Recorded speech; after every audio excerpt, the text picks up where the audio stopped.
want to, for those that don't know me, I'm Rena Bacalar. I'm the Director of Economic and Community Development for the town of Trumbull. Welcome to Trumbull and welcome to the Trumbull Corporate Park. I'm going to tell you just a little bit about it, but I want to say that our first selectman, Vicki Tesoro, really wanted to be here this morning, but she had a major scheduling conflict.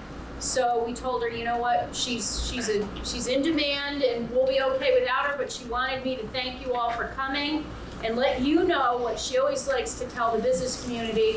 She has an open door policy. If there's something that you need to talk about related to your business in Trumbull, you know, we're here. We're always here. I want to say some other thank yous. So I have a few members of our Economic and Community Development Commission. Massimo, if you can just give a wave, you'll hear from him later during the program. Karen Del Vecchio is a member of our commission. Do we have any other commission members that I missed? I don't think so, but many of them were not able to be here, but they helped us along the way for this event and many other things in town. I want to recognize, and I'll call up in a minute, Dan Onofrio from the Bridgeport Regional Business Council and our chamber folks. They're great partners. Dan is just a phenomenal person to work with, as you all know, and he's doing a great job. Fresh back from Italy, so I want to hear about the motherland, you know, when we have a few moments. I want to say the SBDCs, we have Laria, who you'll hear from, and Steve Smea. They are great partners. We work together an awful lot. They're free services. You're going to hear more from them, but we do all of our programs and invite them. And we have Gallagher Insurance here. And by the way, Sean Carroll himself is here this morning, so that's great. You're going to hear from them on the panel. They're great community members. Poor Sean, I saw him at the amphitheater and hit him up for a $1,000 sponsorship, but not for this, but for something else. But he's always there for the community, Trumbull residents, and he's just a great, great person, and his company is a great company. Crown Castle, Bob couldn't be here today, David, but he was a member of our planning committee. He had to go to a conference in Florida, but they've helped us. We have our very own Bill Chin, head of IT for the town of Trumbull. This man is going straight to heaven. I am queen of the dumb IT questions. He's always so, well, at least to my face, very respectful. You know, one time I was in a major panic that my computer wasn't working, freaking out because I had so many deadlines and it was unplugged. So that was a real IT intervention that I needed. They were so good about it. We also have our hosts, Lynn from Hyper Security and her team of folks that are here that you're going to be hearing from. Mr. Thomas and Mike is somewhere. Mike is right in front of me. On the planning committee, you'll be hearing from them. Great company, moved here from Fairfield about a year ago.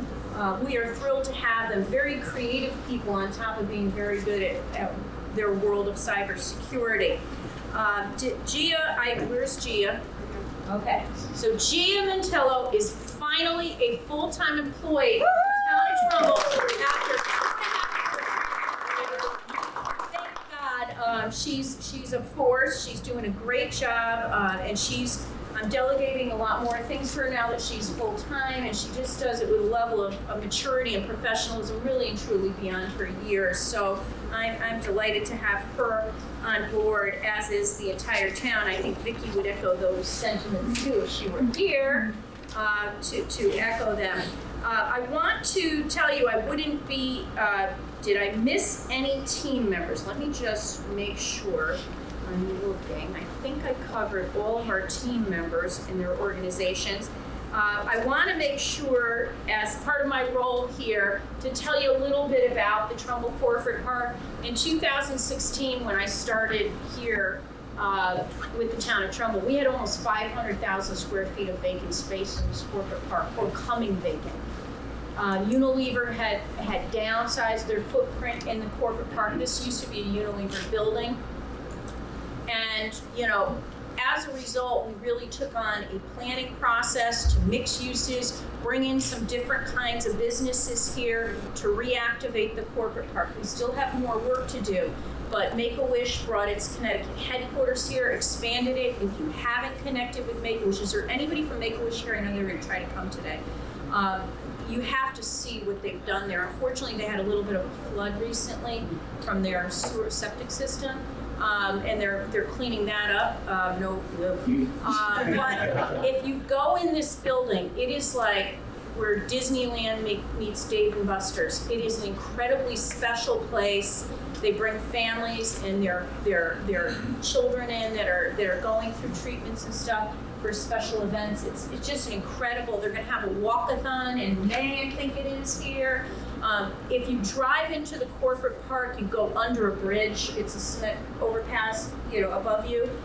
On the left-hand side, they're going to do a public art mural for Make-A-Wish.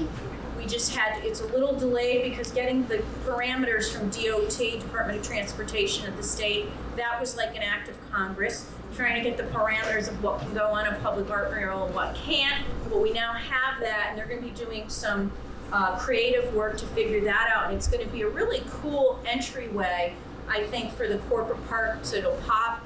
One of Gia's projects, if you came in and you saw this sign that was blank, on the right-hand side, it says Trumbull Corporate Park with all these blank directory signs. Well, years ago, someone put that sign in with a grant, and that sign doesn't have nearly enough slots for the businesses in this. So how are you going to pick which business gets a slot, which doesn't? Keeping that up. So what has happened, and we did a planning process with the owners and tenants in this corporate park. We have a whole study that we did with recommendations, and one of them was to put a wayfinding map that marked sort of the streets, the key buildings in there, so that people would come in and kind of understand where they were driving into. So Gia's been working with, I think ABC Sign we had a bid, get bids, and they're going to be putting an overlay on that blank section and a giant sort of wayfinding map there. It's a small thing, but we're trying to do some things in the public realm here. We're trying to mix uses here. We're trying to think about events and activation like Make-A-Wish is doing, like DBAT, which is a softball and baseball training franchise here in the corporate park that brings individuals and teams in on all kinds of off hours. I mean, at one time, this corporate park really did shut down after 5 kind of thing. Now it's activated on weekends, and we're going to do more of that. So we've probably, of that 500,000 square feet, we've probably shrunk that down to, there's under 200,000 square feet of available space left here, probably closer to 150,000. Much of it's in this building and 101, which was just sold. Met with the owner, great new owner. He's moving his company here into the building, and he's got some space that he will be hosting a broker network there in July. So I just want to let you know that there's opportunities here. I want to invite Alan Fisher up from Fisher Real Estate. He's the broker for this building, just to tell you a little bit about where you are, and then we're going to get our program started. Thanks, Rita. Well, Rita stole a lot of my thunder about this building. I do that, sorry. This building, as she said, used to be home to Unilever. It was built as a single tenant building, meaning it has all sorts of unique features that were perfect for them. The new owners that I represent have come in and are, as you can tell, renovating the entire building, and we're turning this into a multi-tenanted office complex. And the key feature to that approach is that we will be having spaces as small as 2,000 square feet. It's pretty hard to get 2,000 square feet in a modern office building in Trumbull. So we've kind of targeted that small to mid-sized user, and we can go anywhere from 2,000 on up to a full floor. The price is $8.99 a square foot, which is the lowest price in Trumbull. And everything in this building is going to be new, especially the mechanical systems. There's a new roof, new HVAC equipment. If you manage to walk down the hall a little bit afterwards, the bathrooms are all ripped out and all going to be all new and redone. New hallways, new carpeting. It's going to be a new building. So I won't take up any more time, but you have flyers on the table. There are extra flyers on the counter over here. And if anyone wants to get a private tour of the building, I'm happy to help you. Otherwise, give a call, and that's that. Thank you very much. Thank you. It is a great deal. Quality environment, and like I said, we're going to be doing more as a town to support this corporate part, including one of the things I forgot to mention is I'm looking for dollars. I do the town's grants as well as my economic and community development role, and I'm going to be looking for money to complete the sidewalk loops and perhaps mark a health walk for this this corporate community here. So it's a cool place to be. All right. So I wanted to just quickly, Dan, did you want to offer a few quick words, just say hello on behalf of Yeah, sure. I'm always good for a couple sentences. Good morning, everyone. Thank you to Town of Trumbull. Thank you to Kyber Security for hosting us this morning. If you're not engaged in the chambers, I always ask, get involved. All the businesses working together is a beautiful thing. I was talking to Daryl just about it a few minutes ago. And that's what we do. We bring people together in partnership with the town. It's always great working with Rena and the rest of the town of Trumbull.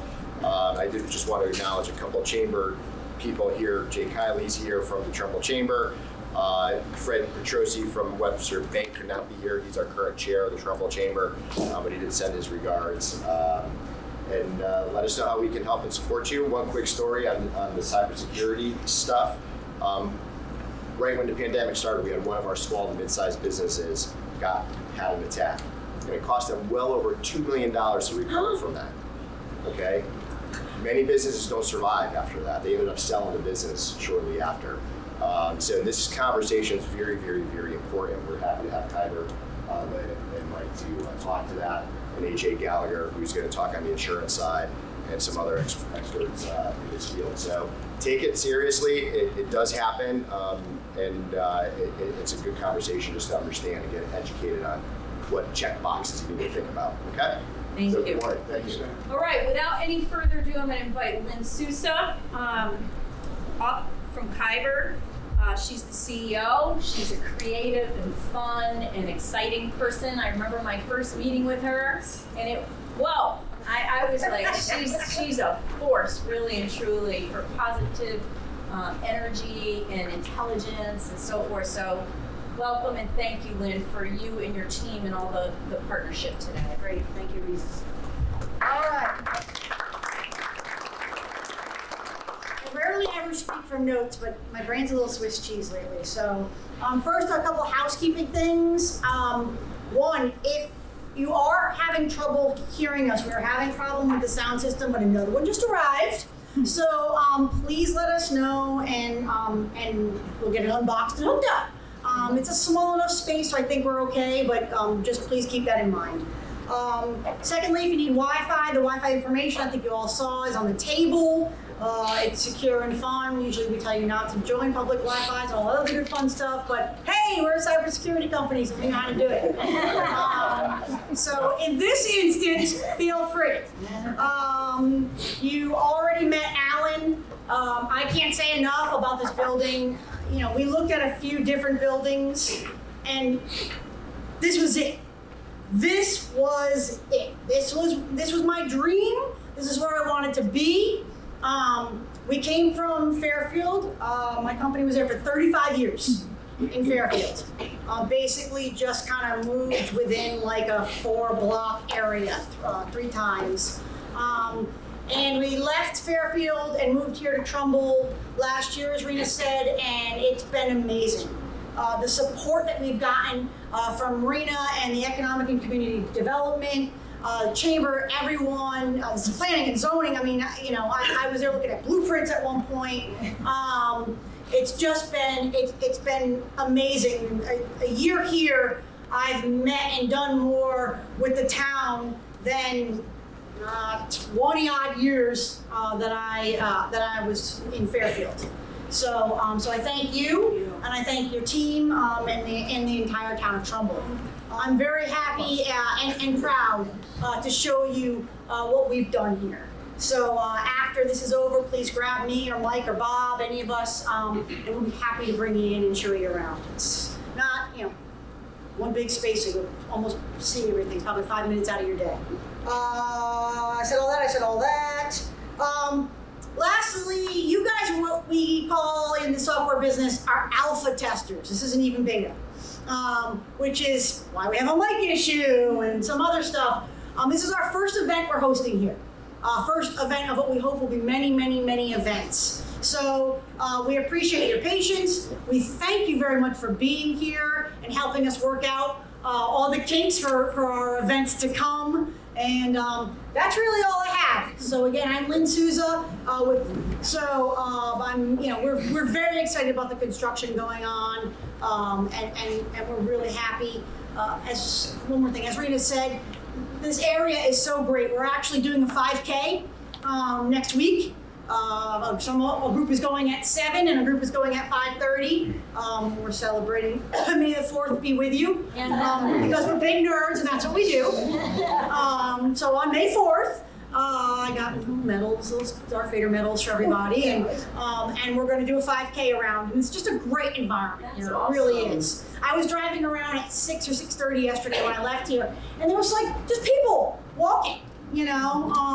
So it really is great, and so thank you to everybody for what you're doing here, because I love it here. This has very quickly become our home. So, sir. Could I do an ask for today? Sure. I'm a little guy. Yeah. I'm licensed in 5 states. The state of New York requires me to sign on my life that I have a cybersecurity plan to protect everybody. I have a laptop, I think it's a Dell. That's it. But anything that you can do to help a little guy like me, Okay. we deeply appreciate it. You're gonna want to tap this guy on the shoulder when we're done, and that's the man you're gonna want to talk to. Okay. Great. Look, he's already pulling out a business card. Look at that. Oh, All thank right. you. And that's how we do it, folks. Yeah, we're gonna get the program started. Thank you, everyone. Come on up. Mike, are you gonna get us through? Is it? Are you kicking off? No, you can just. All right, here we go. Great, folks. I'm Bob Thomas. I'm the Chief Information Security Officer for both Kyber and our clients. This is the agenda that we're going to go through. We're at the opening remarks. I'm going to do a quick 15-minute run through on what's going on in cybersecurity, what people ought to be aware of and looking out for. And Massimo's going to talk about employee awareness and how your employees ought to be one of your best defenses against cybersecurity issues. And then we're going to have a panel discussion with 3 of us just chatting about what's going on in the world and how I think recommendations about where we're going and what people should be doing. So we're going to talk about the state of cybersecurity, specifically around what small to mid-sized businesses should be aware of and what they should be paying attention to and concerned about. Bob, can you talk just a little bit louder? Yeah, of course. So I don't think we can get into it until we really understand what there is to protect. And I think most importantly, people think it's a small business, a medium-sized business. It's really not that much to protect. But as time has gotten more digital and more entrenched in technology, you can see there's a lot of components to this. Obviously everybody has email. Everybody's got some sort of mobile device. Everybody's got, corporate website and on social media. Everybody needs to be concerned about these items staying online and being available. Online banking is the huge one that a lot of people always ask about. Is it secure? Should I be using, Lynn said it before, public Wi-Fi. Should you use it? Only unless you know about it. That's the big concern. BYOD, bring your own device. That's probably become the most important thing for people to be concerned about. People using their home devices, how are those being protected? Are they being protected? Because people are working from anywhere. I think that's key. Network management, it's one thing that we live and breathe every single day, keeping an eye on exactly what's running, making sure it is up and running. And backup. Can't stress enough how important backup and the ability to recover is. We preach that every single day. Just a little louder, and you might want to speak Yeah. a little bit, because in the back it's hard. Yeah, of course. Yeah. I'm pulling out the mic. So, small business still has concerns about impact. We're always concerned about how is a breach going to impact somebody? How are they going to get back up and running? Can they get back up and running? Is there a plan? And some of the items that you think about, vulnerability. You know, I think one thing you ought to take away from this is you want to make it as hard as possible for people to breach your network, your environment, your data. If you make it harder than the next person, whoever's trying to get in, these characters that are trying to break into people's networks, if they find someone easy, they're going to take advantage of them. If it's difficult to get into your data and your network, they're going to move on to the next person. And that's what you want to be able to really prove. My network is as secure as I can make it so that they just move on to the next person. And that's really what a lot of this is about. Business costs. Whether this is ransomware or you've got business email compromise, which we're going to talk about in a second, where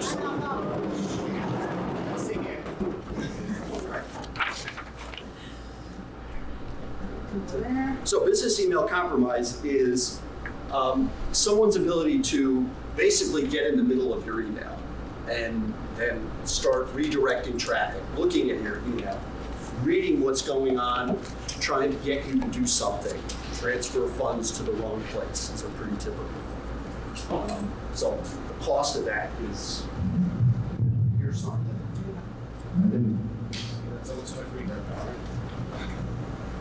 So, and reputation, you know, everybody knows how important their brand is, how important their reputation is, and exactly why people come to them, what their clients are looking for, and they're looking for trust. And if that trust is broken, the next thing that will happen is clients will leave. That's absolutely going to happen. Just a few statistics. I hate to bury people with statistics, but this is a real key one. Everybody believes and thinks that the big companies are targets. That's not really the case anymore. That has completely reversed and completely changed.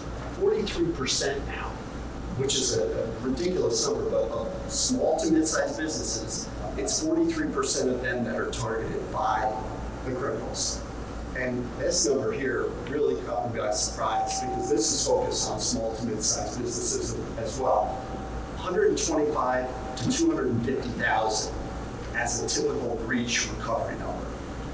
Part of that is ransomware. If you've got ransom, if you've got data recovery, you've got to send out for data recovery.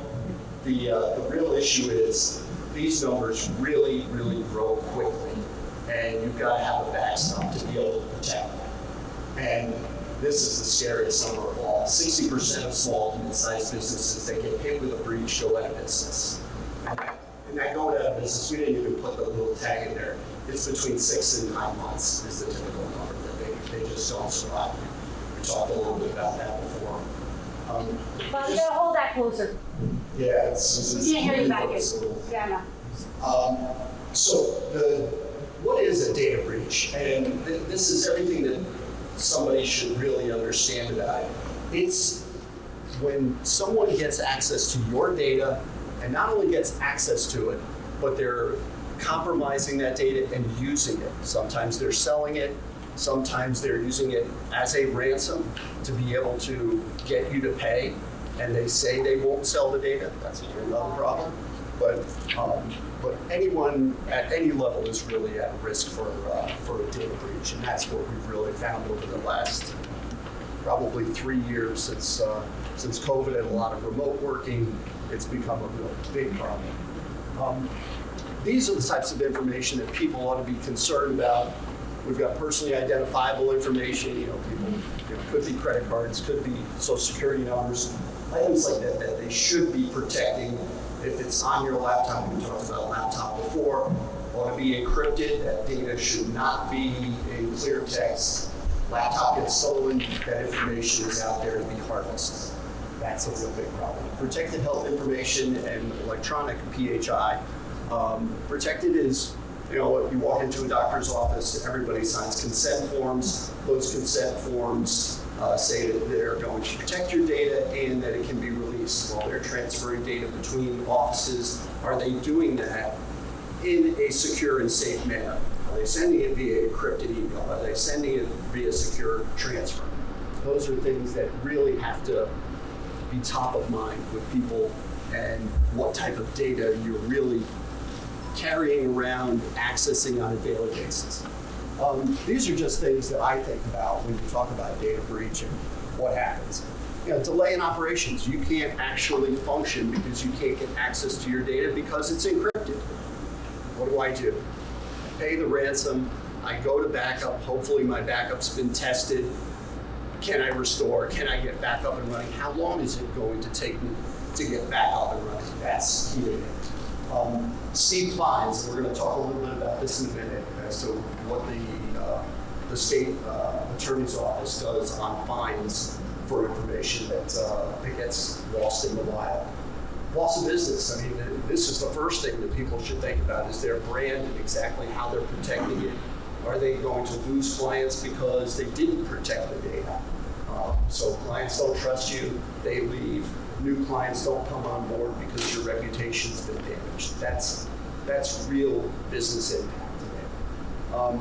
These are probably what we see out there as the most common data breaches. We've got business email compromise. I'm going to explain exactly what that is. Ransomware, probably everybody knows what it is, but we'll take a minute and just go through it. Distributed denial of service attack. It's a way of basically taking your network or your internet down. And imposter scams. So, what is a business email compromise? And this is really, I hate to put this on Microsoft, but they're at the forefront of this. As soon as everybody made the move to using Microsoft 365 to host their email, that became a wide open target because so many millions of accounts got set up at Microsoft. And when the little diagram shows, yeah, I'm usually sending an email directly to somebody and I know that they'll get it. The problem is Microsoft has made it almost too easy to be able to access your email from anywhere. You know, you open up office.com, you put in your email address, your password, bang, you've got access to your email.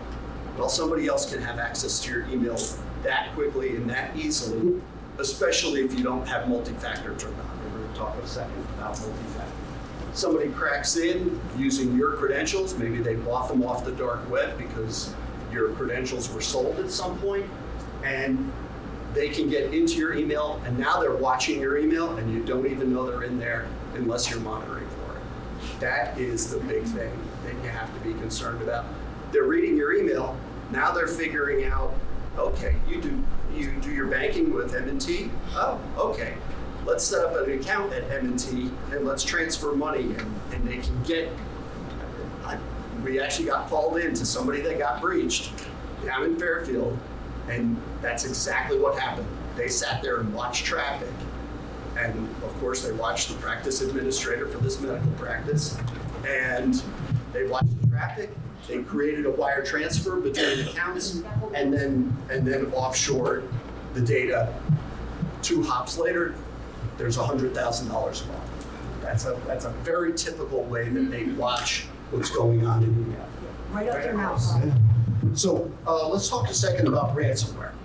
So ransomware is someone that is gotten access to your data, and it's pretty typical that somebody would do this by clicking through an email. You know, they've got an email, there's a link in there, they click it, they weren't really paying attention who it was from, and it puts some code on their machine.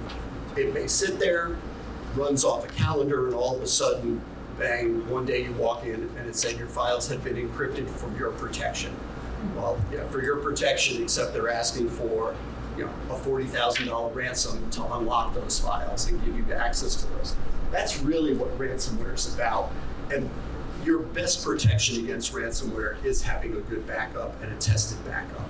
If you don't have that, it's going to be a difficult road back to get your data. Denial of service is usually at the internet provider's end. we talked about, Bob David wasn't able to be here from Crown Castle, but they have a protection mechanism in place specifically for denial of service. This is somebody basically hitting your internet so hard from the outside that it basically takes it down and you don't have any access to internet. Your traffic is basically stopped. It's more of a reputation problem than anything, that all of a sudden your website's down, your access to email's down. That's the real big problem with it. And these are some common imposter scams.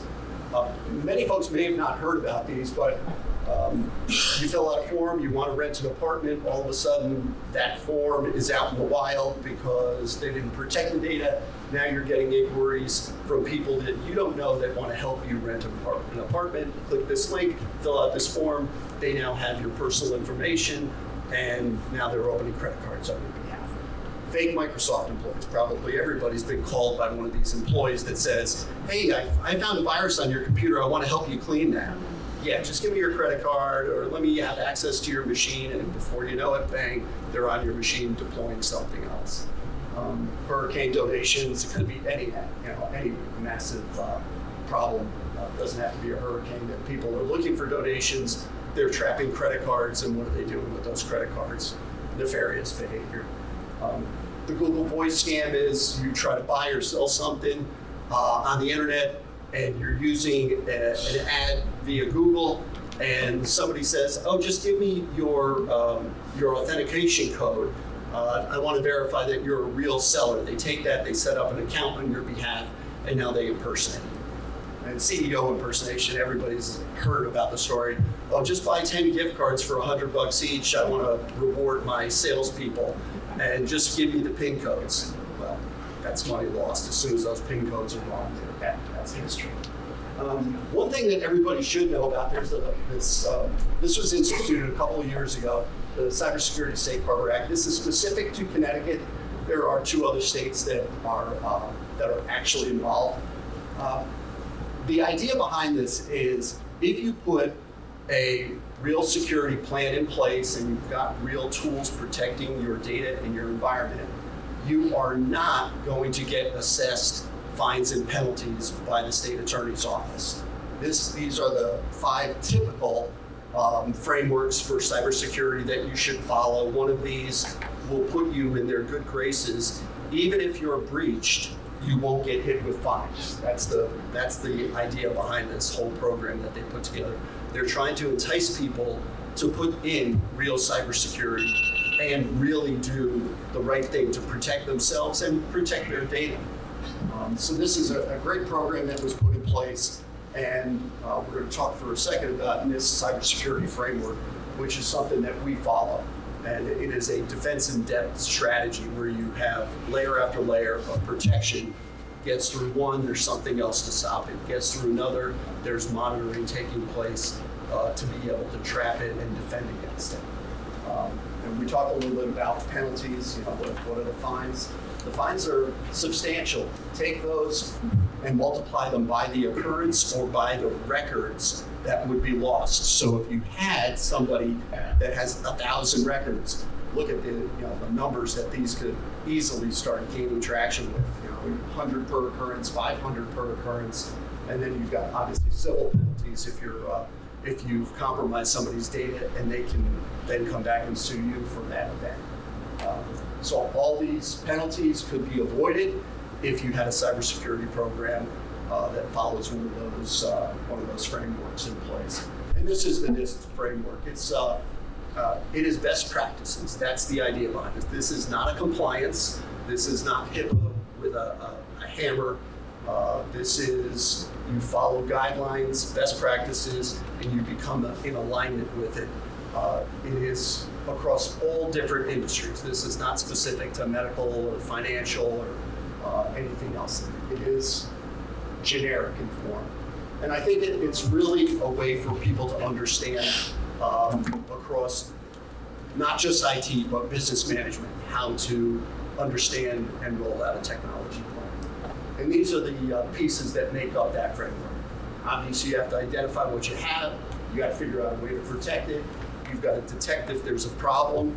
And then responding is not necessarily the act of restoring. Responding is, I want to contain this. I want to stop it from spreading and getting worse. And then recovering and getting yourself back up and running. That's really the key to the whole thing. And these are things that we think are really important from this session. Obviously, based on the statistics and what we see every day, small to medium-sized businesses are absolutely under attack. They think you're an easy target because you don't spend effort or you're not paying attention or you're focused on something else when it comes to cybersecurity. Common scams they're easy to fall for because they've gotten more strategic, and it's not the old bad grammar stuff that really jumps out at you. You've got to pay attention, especially in email, to make sure that you're really clicking on something that you expected to come in and that that you should be reacting to. The whole 60% of small businesses who suffer a breach go out of business is a horrifying statistic, but it's reality. We've been seeing that statistic. That's not new. That's probably the same number over the last 5 to 6 years. And pick a framework. It doesn't have to be the cybersecurity framework. That is one of the easy ones to get in alignment with, but it's an easy way to avoid fines. And more importantly, not just avoid fines by getting breached and then saying, I have this in place, not getting breached at all and being able to protect yourself, I think is the real key. And there's something that we can do for anybody that's here today. We've got an assessment that we can do at no charge to anybody that wants to really understand where they are today. We built a tool to be able to run through some questions. I think it's 20 questions. Bang, bang, bang. We take the intake from whoever is interested in doing this. We run it through our tool, and it'll show a gap between what you have in place and where you should be cybersecurity-wise. So it's a very easy way to understand how to improve and how to get compliant with a framework and to put yourself in a better position. Thank you guys for offering that. That's awesome. Of course. And that is the link down the bottom, kybersecure.com/CSF-assessment. Anybody wants to grab that? Thanks.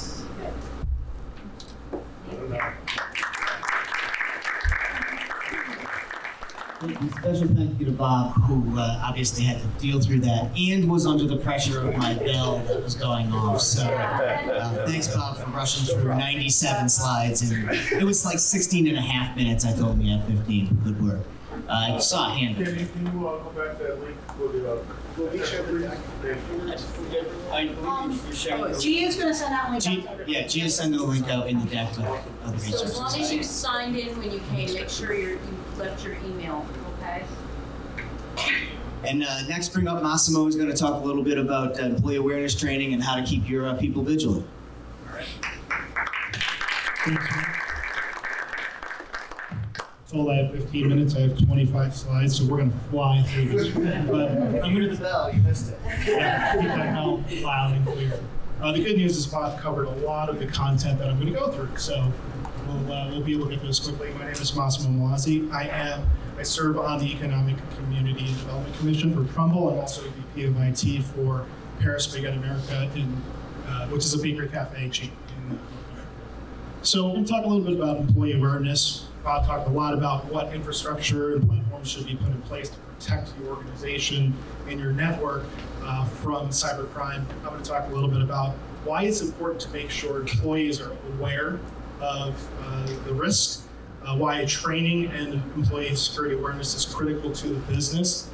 And we'll go through a couple of typical phishing scams and best practices. So why is it important?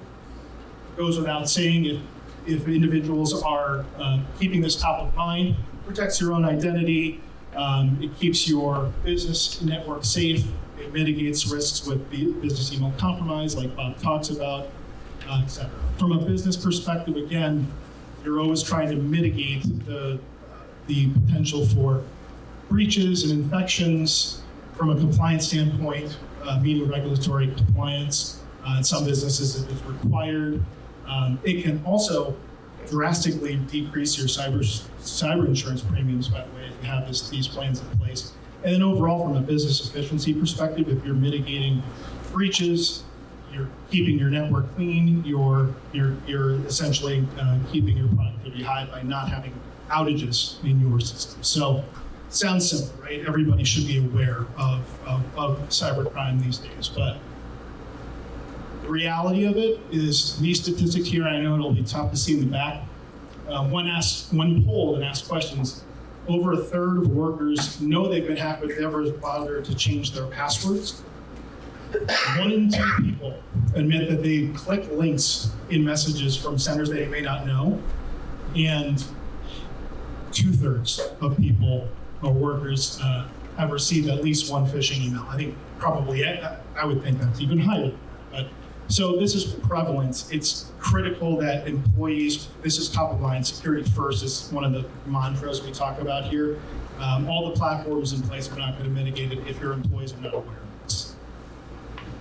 So we'll talk about phishing scams. Everybody's very familiar with what phishing is. It's when a scammer is trying to fool you to give some information or take some action.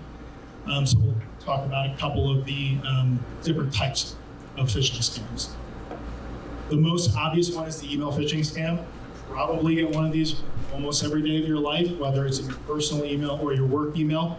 It's when you receive an email, it may look like a legitimate sender in the from section, but when you look at the URL, it's a random URL. It's a lot of times a random Gmail URL that is identifying and trying to get you to take some action. It might say, hey, you've been locked out of your account. Click here to unlock it, or something of the sort. So that's the most typical one you would see.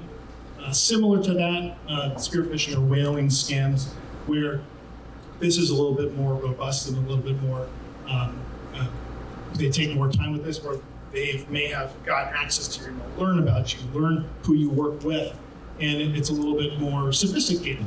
It's going to come from someone you may know. Bob talked about maybe getting an email from a CFO or a CEO asking for information. It'll personalize it to you. It'll say, hello, Massimo, how are you today?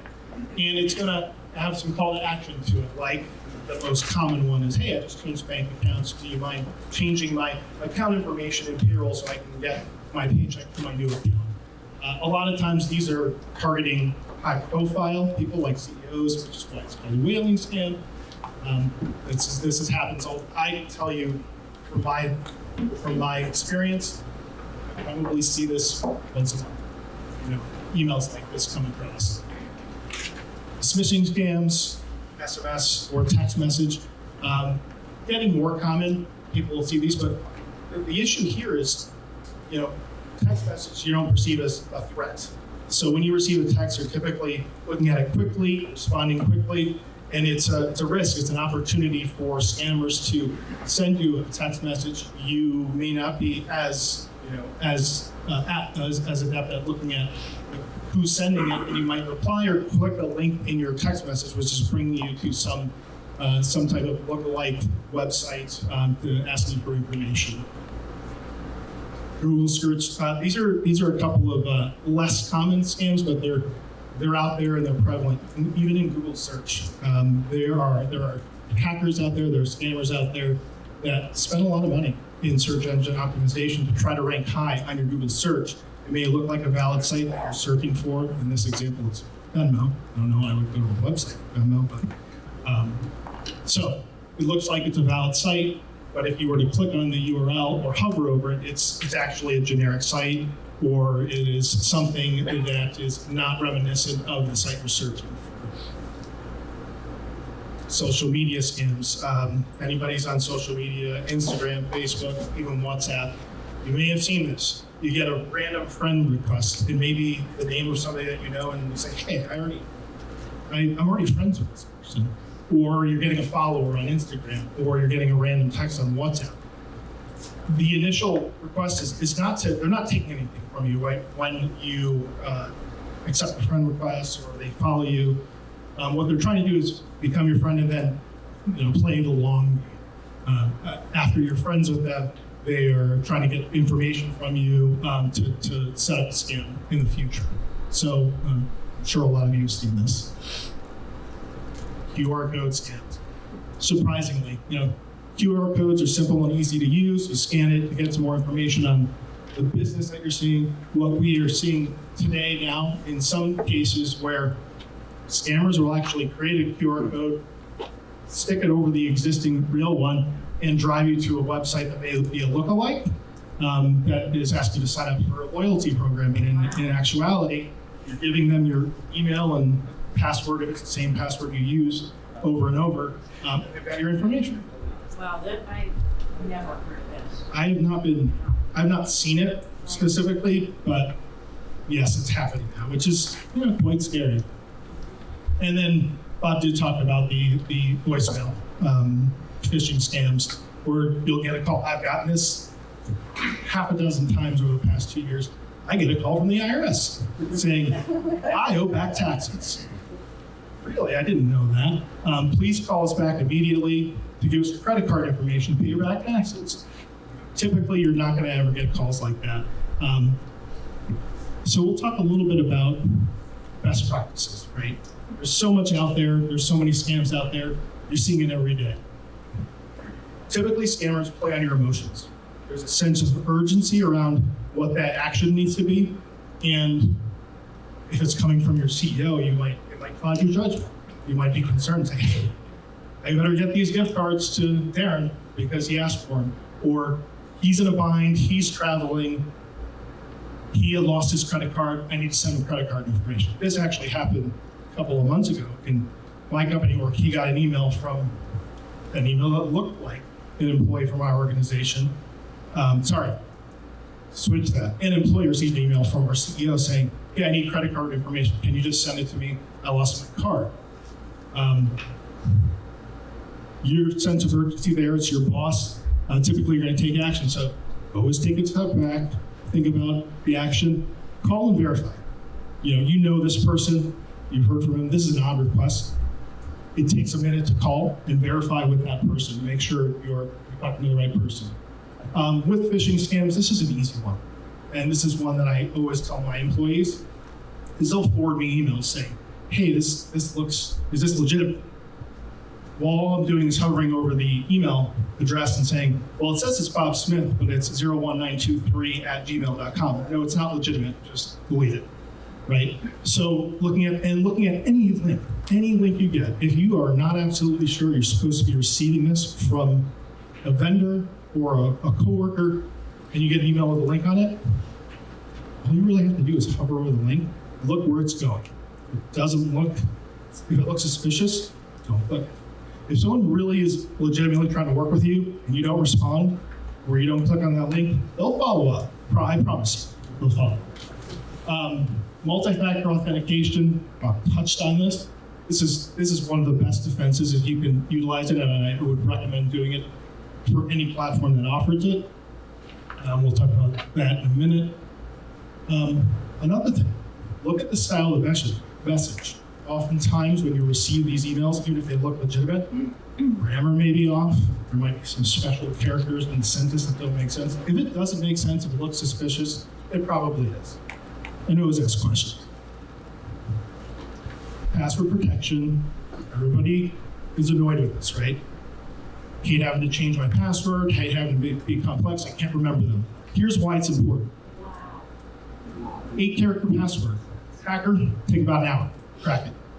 Right? Now, an hour to crack, I assume you have upper, lowercase, and numbers. If it's just characters or numbers, that's seconds. So best practice, if you can, is going to be a longer password. As you can see, 12 characters, upper, lowercase, and numbers, 3,000 years. So the challenge with that is, how do I continue creating long, complex passwords? So here's some best practices. Obviously, it needs to be long. Don't reuse passwords. Bane of my existence, right? Everybody wants to use the same password. Best practice for creating strong password. This is just common best practice. If you can think of a phrase that you know very well, common. Take the first letter of each word in that phrase. Now you've got a long, random string of characters that even if someone saw it, they probably wouldn't remember it. And then add some complexity to it. Throw special characters in there. $sign for an S, a 1 for an I, and now you've got a complex password that you can probably easily remember. So some best practices there. But even with that in place, you've all seen it. You see it in the news every week, where information is stolen, from websites. So over 11 billion accounts have been stolen from hacked sites and apps. Strong password's not enough. Actually, I'm going to go back here, and you'll see this later in the deck. There's an excellent website that is, have I been pwned, and it's spelled right there, I promise you, where you can put your email address and it'll tell you exactly which sites your email has been compromised on, or I don't say compromised on, stolen from. So, you should change the passwords on those. So multi-factor authentication. If one of the best takeaways here is going to be use it if your platform has it. All financial institutions have it in place now. All of your email providers should really have it as well. So I would recommend that you put that in place, because even if your email and your password have been stolen, if you've got MFA in place, it's information you have in your hand. No one else has it. It's a changing code. So what types of multi-factor authentication are in use? SMS or text is the most common. A little bit less secure. Why is that? Because phone numbers can be cloned. So if your platform offers using an authentication app like Google or Authy or Microsoft Authenticator, that's best practice. Touchstones, real quick. Wi-Fi. Why not use public Wi-Fi? Best option there, best practices. If you can use your mobile data plan, most people in scenarios have unlimited, use that. If you have to use the public Wi-Fi, if it's not posted, like Kyber's done here, ask an employee what the correct SSID is. The reason for that, hackers can easily set up a wireless hotspot that looks like the name, Starbucks with a $sign instead of an S. You might connect to that, now they're stealing your information. We've talked about ransomware, so I'm not going to talk about that. Some of the best practices are obviously don't download files from random websites, beware of phishing emails. Try not to cross over business and personal passwords, so if it's hacked on business or personal, vice versa doesn't happen. And do not store clear text passwords on a notepad or a file in email. There are free sites you can use to store your passwords that are more secure than a notepad file. Wire fraud, we've talked about this, so I'm not going to go through it, but this is clearly one of the most common cyber crimes in conjunction with a business email compromise. Best practices here, how to avoid, which we've talked about, always call and verify for funds transfers. Call a known number. So you might get an email with an invoice saying, here's the account information. If it's a known vendor, don't call the number that's in the email or on that invoice, call the number you have. Always verify bank information for existing. And this is the biggest one. Anytime there's a change, a request for a change in bank account, whether it's a vendor or it's an employee, don't base it on the email you receive. Contact them and verify. All right. Well, that's it for me, and we'll move on to the panel discussion. Thank you. I want to say, Bill, the fact that I use Trumbull as my password, this is not good, right? Okay. Mike, go ahead. We're going to call the panel up, and this will give you an opportunity to start asking about things. Thanks, Rena. So we're a little beyond where we planned on being time-wise because we had a lot of stuff we wanted to share with you and tried to pack 10 pounds of stuff in a 2-pound bag. But I am going to ask Bob and Stephen and oh my God, Valeria. and Valeria, thank you, to come up. And I had a lot of questions I was going to ask them, although I think we might want to have you guys be able to ask a couple of questions yourself first, because we are so short on time. Is that reasonable, Rena? I think if they want to offer a few thoughts. Oh, and Ryan, I think thank that's you. probably a good idea to stage it and then Come on. do a Q&A. I was looking around the room. Let's pull up some chairs. Can we turn the lights back on too? Yeah. We can turn the lights back. I got it. I got the lights. Come on. Yes, we have some slides on free resources. So why don't we handle it this way? Let's go through each person, let them give a little bit about who they are. We didn't touch on cyber insurance at all, so Ryan, maybe you can touch on that a little bit. And when we get to your stuff, Valeria, we can go through your slides. How's that sound? That didn't work. You might not go on that.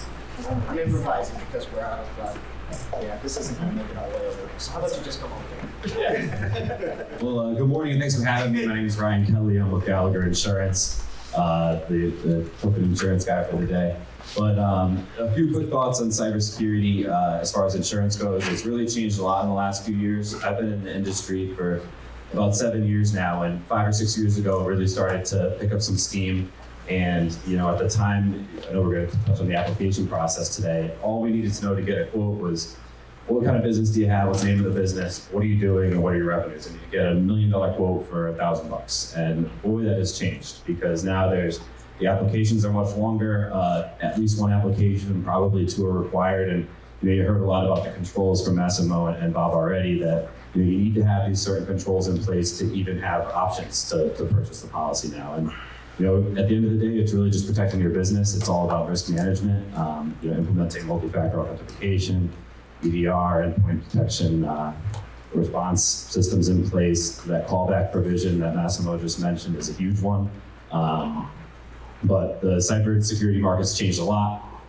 Premiums are increasing than what we've seen a few years ago. Capacity in the market as far as carriers offering coverage and the limits that they're willing to offer are also changing as well. So that's my quick 2 cents.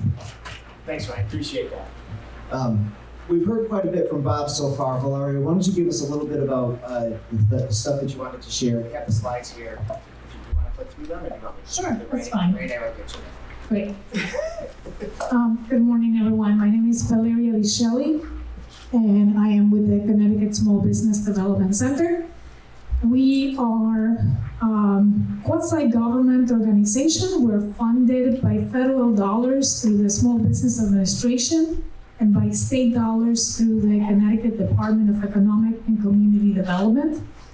And we are tasked with providing no-cost technical assistance to small businesses throughout the state, whether you are new to business or you're growing business or you are looking for exit strategies. We support small businesses in pretty much every area of the business, whether you are seeking assistance with access to capital. We don't provide money, but we can help you figure out what are the best options for your business if you're trying to grow. Marketing support, cybersecurity support. Again, we don't do the things for you. We help you create a strategy. We help you understand how to get there. If you're looking to hire a marketing agency, for example, or a marketing consultant to help you with social media, we'll help you with the plan so that you know what to ask that person for, right? Same with cybersecurity. We're not going to secure your firewall. We're not going to implement your server. We'll help you create a plan so that when you work with any cybersecurity professional, you come in at least with a basic understanding of what you need and what some of your issues are.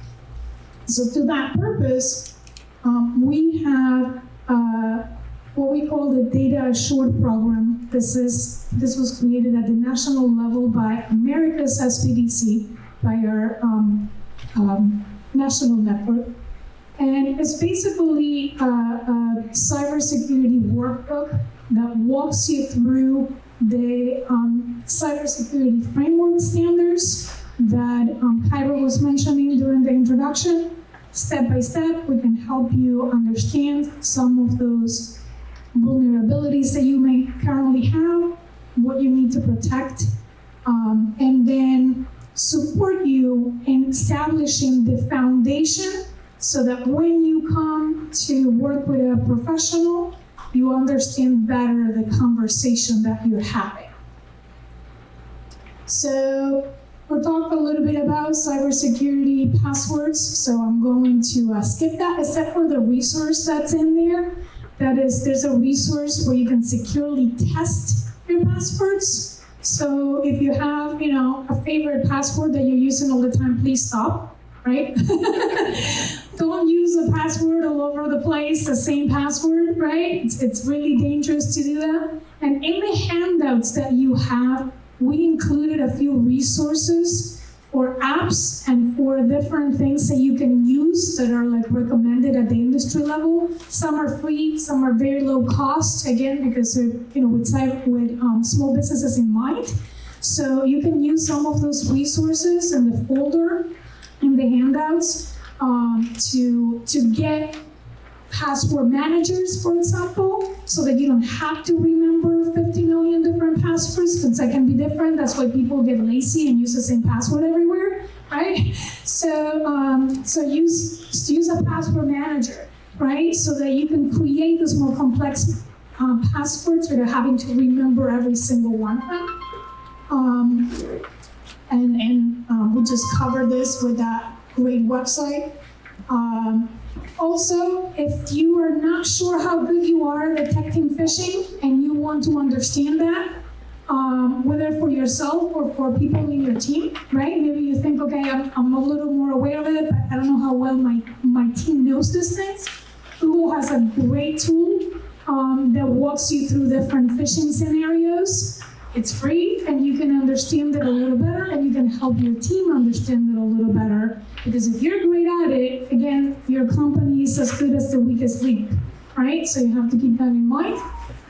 So all those resources are free, and again, connecting with us, all of our business advising services, whether it's HR, financials, marketing, cybersecurity, exporting, whatever area of business you're thinking about, all of our services are no cost because basically they're taxpayer funded, so it's your taxpayer dollars at work. So feel free to reach out, to connect with somebody. And also because we are federally and state funded, it is our job to know what resources are out there that your business could tap into. And so, again, you're paying for it already with your tax dollars, so might as well take advantage of it.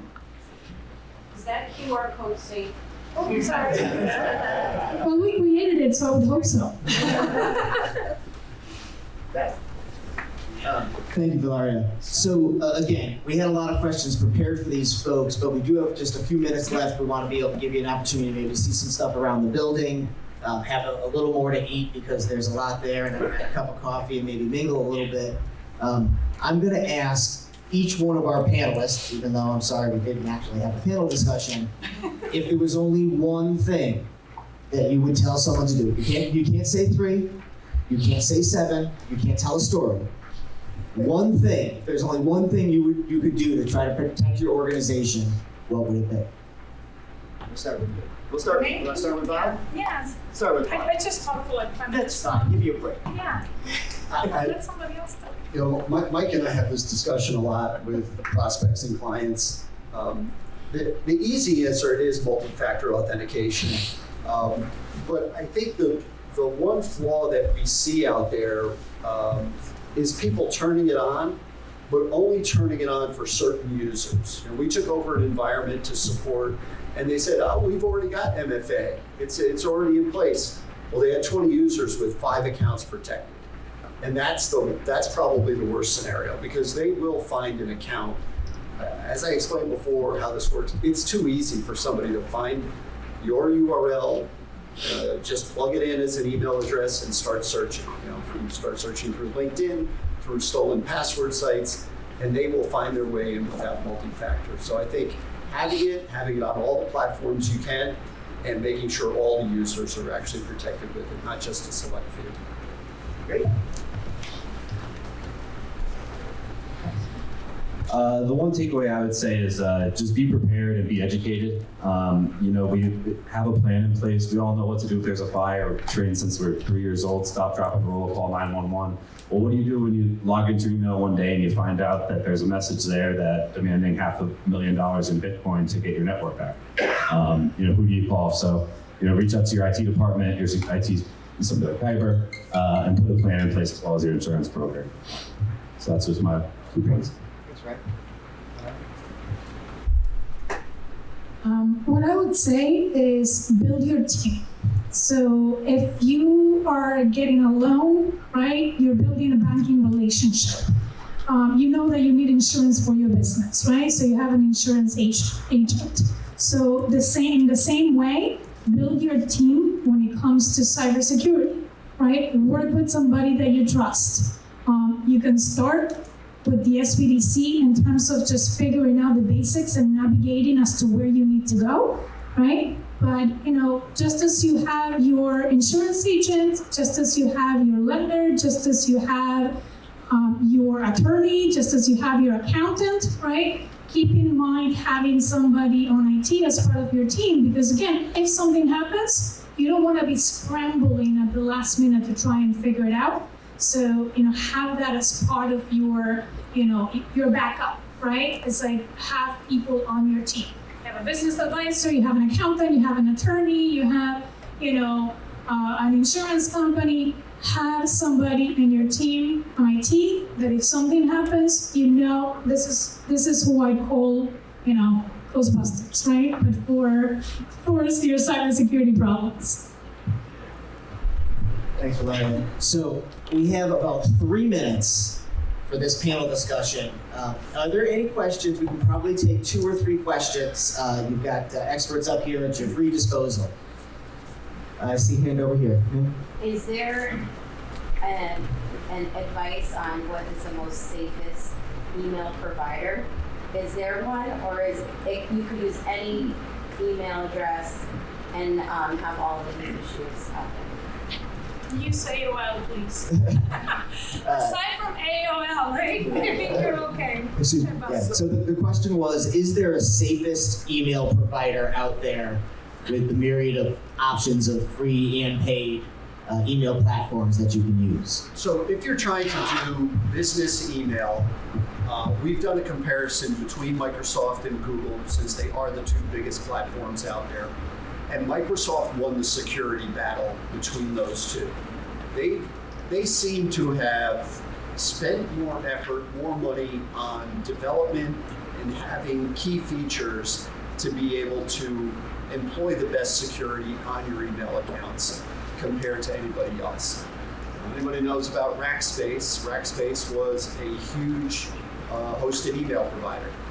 Basically vanished overnight. They got hit with ransomware, shut down their entire email system for 100,000 companies. Gone overnight. They basically directed every single client, go set up Microsoft 365 accounts. We will pay for the first month. Just get off our system. We're not bringing it back online. So somebody of that ilk makes the recommendation. Plus, we've done research, and it's not just a point in time. I think Microsoft is spending dollars and effort constantly improving their security platform. Great, thanks, Bob. And I think just to follow on to that and Bob's previous comment, I don't care what email provider you're using. If you're not using multi-factor authentication, you're probably going to get hacked at some point. And all the major ones provide that for you, whether it's your personal email or commercial email. So multi-factor authentication, don't forget it. I think I saw this hand back here first. Question? Yes. I actually have a whole page of them, but I'm a really small business. I have Microsoft Exchange and OneDrive. Won't I always have access to my files? Okay, that is a fantastic question. Microsoft has published, this is 3 years ago, a press release that says, yes, we have your data. We have it in 3 places as part of Microsoft 365. They've got it in 2 locations in 1 data center and then sent off to as a copy to another. They don't back up any of your data, period. I didn't stutter. I didn't, say maybe they do, maybe they don't. They have no responsibility for your data. They have responsibility for keeping the system up and running. Then their statement, their press release was, you ought to be copying your data to a third party. Some service. It's one of the first things that we put in when we bring on a new client. It's cloud-to-cloud backup. You're replicating the email, OneDrive, SharePoint, Teams, all of that information someplace else. So if there is a failure of some sort, catastrophic, you delete by accident, somebody leaves your organization, deletes all their email, how are you going to get it back? There is another way back. Yeah, and also make sure that you select a backup system that has alternative day backup, right? So for example, if something gets corrupted, right? Something gets breached and a file gets corrupted on a Monday and you're copying that same file on a Tuesday, is exactly the same backup, well, everything is corrupted, right? So if you are backing up alternatively and your backup on a Sunday is different from the backup on a Monday, right? Then you can always go back to that Sunday backup that is not corrupted to recover your data. And several of the services actually will just do, they will not overwrite the first backup with the next backup. It's not Correct. just a file copy. So you're going to get versions, say, I want to go back to last Tuesday Different versions. at noon because they do it 3 times a day. So you'll have that type of protection. How about a question, something in the cyber liability insurance realm? Yeah, because I have to ask That's on what the I'm saying. insurance side, are the banks for lending starting to ask if you have cybersecurity insurance in place? Have you seen it from the lending side or the mortgage side? I think a little bit we're starting to see it in some of the kind of financial institutions as far as attorneys go, but not everywhere so far. Because the risk that if we're talking about shutting businesses down, if I'm a lender and I'm putting money into your business and I don't know whether you're secure there, that's really scary. So here's one of the Not that I want caveats. to start the problem, but Yeah. I'm just thinking. Here's a caveat that I would add to that. So if you are a small business owner that wants to do any kind of contracting with any federal agency, and of course, if it's Department of Defense, it's a whole different story, right? But just like, general administrative services contract, right? It doesn't have to be at that level of Yes, complexity. like you're a construction company. Correct. And you wanna work with- And you want to get lending to be able to support a contract with a federal as a federal contractor, right? There's going to be layers in there where they're going to ask you, how are you protecting the information, right? So it's not everywhere yet, right? But there's certainly there's more awareness and there's certainly layers to it where you're going to start to question about what are you doing, at least on a most basic level, like cybersecurity framework, right? At least on a most basic level to start protecting the basics, They want to make sure that you're going to be able to deliver. right? And if your That's what operation they- shuts down, you can't do that. So in order to get cybersecurity insurance, I have to have a plan. Not necessarily a plan. You're definitely going to need some of the controls that were discussed today in place, and really it doesn't say you have to keep a premium. It's just going to give you more carriers that are willing to take on your part of the risk. And higher limits, right? And higher limits. And a quick anecdotal story with Kyber. I had a client who's a relatively new business, was looking to get cyber insurance, didn't really have any controls in place, but we sent in the application. I think we got $1 million quote for $10,000. They said we need to put some of these controls in to kind of offset that. And I sent them over to Mike, come up with a great program, and we ended up finding a $3 million quote for $6,000. So we got $2 million more in coverage for $4,000 less in premium because we're putting these controls in place. So really, that's where you need to be. I'm sure there's 1,000 other questions. We could do this forever. However, I'm going to ask Gia to make sure that all of our folks' contact information, emails are in the packet that she sends out. So everyone who registered, make sure again, if you signed up, you got your proper email address on the sign-up sheet. So that if you do have additional questions, please feel free to reach out to any of the experts you've seen today with the additional things you want to hear more about. And we probably could have done this as a series of seminars as opposed to an individual. So I apologize for the bumps rush we've done on each one of the folks who's up here with content today, but we just tried to get you much as we can within an hour. How small a business do you guys work with? Why don't we talk about that separately? Rita, do you want to do it? Let's look, you want to go ahead? I just had one comment, Yes. not even a question. Sure. Because I'm a tech in the town as well.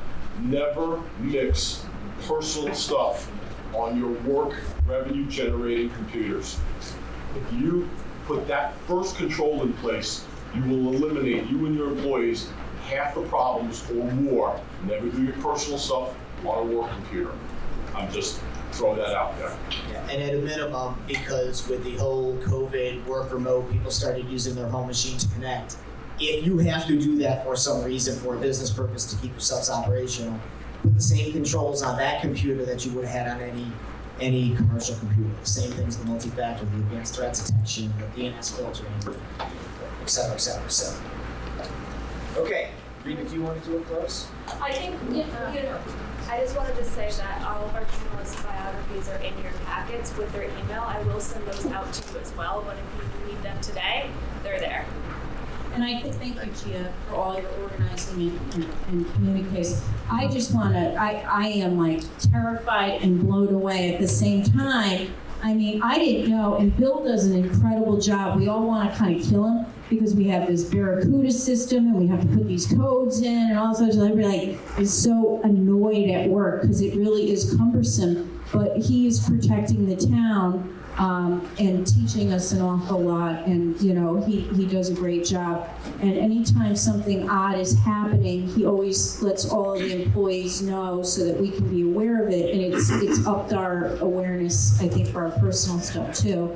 But I just want to thank you all for being here. I hope you learned something, you found this valuable, and you have a resource team that's willing to try to talk to you through some more of this. Please make sure you protect your business and make sure your employees are up to snuff as well. So thank you all. There are tours available if you want a tour. If you want more information on the building, there's brochures. And is Alan, did he leave? I don't know if Alan's still here. And folks here would certainly, I'm sure, entertain a few more questions if you want to approach them. So thank you.